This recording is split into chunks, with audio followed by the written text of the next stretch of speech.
머리가 아파서 병원을 찾는 분들이 굉장히 두려워하면서 물어보는 단골 질문이 있습니다. 혹시 뭔지 짐작하시겠어요? 아, 뇌에 문제가 있는지 좀 궁금해하실 것 같아요. 네, 정답입니다.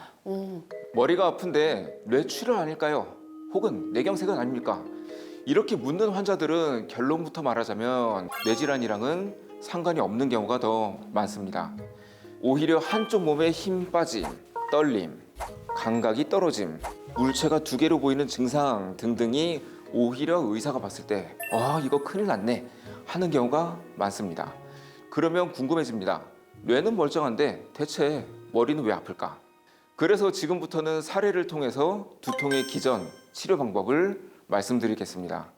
첫 번째로 말씀드릴 사람은 편두통 환자입니다. 50대 여성 환자분이 병원에 왔어요. 옆머리도 아프고 이마도 아프고 욱신욱신거리고 근데 나 계속 속이 안 좋아요 라고 내원을 했어요.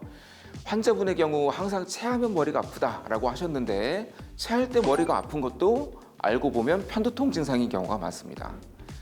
환자분은 결국 무호조짐성 편두통으로 진단을 받았습니다. 무호조짐성 편두통이란 이상한 증상이 없이 바로 심한 두통이 나타나기도 합니다. 편두통이 한 60-70%에 해당하는 흔한 유형입니다. 그럼 조짐이 있다면 어떤 증상이에요? 빛을 보면 머리가 더 아파요. 시끄러운 소리 들으면 머리가 더 아파요. 이런 빛 공포증, 소리 공포증 같은 것들이 동반되는 경우에 편두통으로 진단되는 경우가 많습니다. 가끔 머리 아픈데 혈압 쟀을 때 있죠. 혈압이 높다고 막 혈압 낮추는 약 당장 주세요. 이런 분들 많습니다. 그러나 고혈압 위기성 두통, 즉 고혈압으로 두통이 오는 기준 자체가 수축기는 180, 이완기는 120 정도가 기준입니다. 수축기, 이완기는 가장 높은 거, 낮은 거를 말씀하시는 건가요? 네, 혈압은 심장이 올렸다 내렸다 두 가지의 혈압으로 봅니다. 그래서 심장이 수축할 때 높은 혈압, 그리고 이완할 때 낮은 혈압, 이 두 가지를 다 보거든요. 보통은 혈압이 높아서 두통이 온 게 아니라 반대로 아파서 혈압이 오른 겁니다. 즉 혈압약을 먹는다고 두통이 좋아지지는 않습니다. 또한 뇌에는 아무 이상이 없어도 두통을 유발하는 진단명이 역시 많습니다. 예를 들면 약물 과용 두통, 부비동염, 녹내장, 3차 신경통 등등 여러 가지 두통 종류는 많습니다. 그래서 두통이 뇌질환의 경보다, 이것은 다소 오해가 있습니다. 신경과에선 이렇게 특별한 기저질환이나 구조적인 원인이 없이 두통 자체가 질환이 되는 경우를 원발성 두통이라고 하는데요. 가장 흔하게 발생합니다. 또 어지럼증도 말씀을 드릴게요. 대부분의 환자들은 어지러움을 느낄 경우에 뇌 문제가 아닐까 하면서 또 무서워합니다. 이럴 때를 대비해서 어지럼증 감별 팁을 하나 알려드리겠습니다. 양쪽 손가락을 핀 상태로 쭉 펴니다. 이쪽 손 검지의 끝을 코 끝에 댑니다. 빠르게 바꿉니다. 근데 이걸 못 찾는 사람들이 있어요.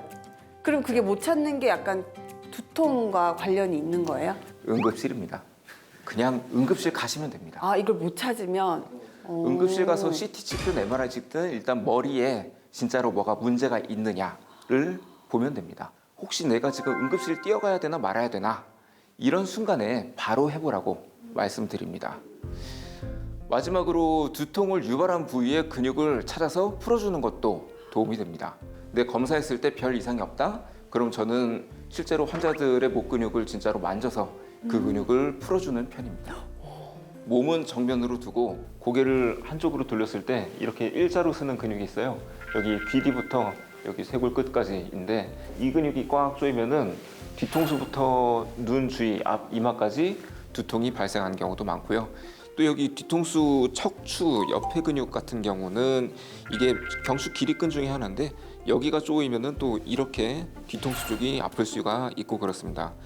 이런 근육을 이렇게 눌렀을 때 머리가 아파진다 싶으면 실제로 그 근육이 두통의 원인인 경우도 꽤 있습니다.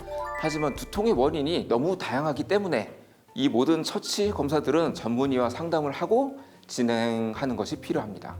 두통의 원인을 제대로 진단하려면 전문의도 질문을 잘 해야 하지만 환자 역시 증상을 잘 살펴야 합니다. 그에 따른 치료를 선택하는 기준이 된다는 점 잊지 않으셨으면 좋겠습니다. 고맙습니다.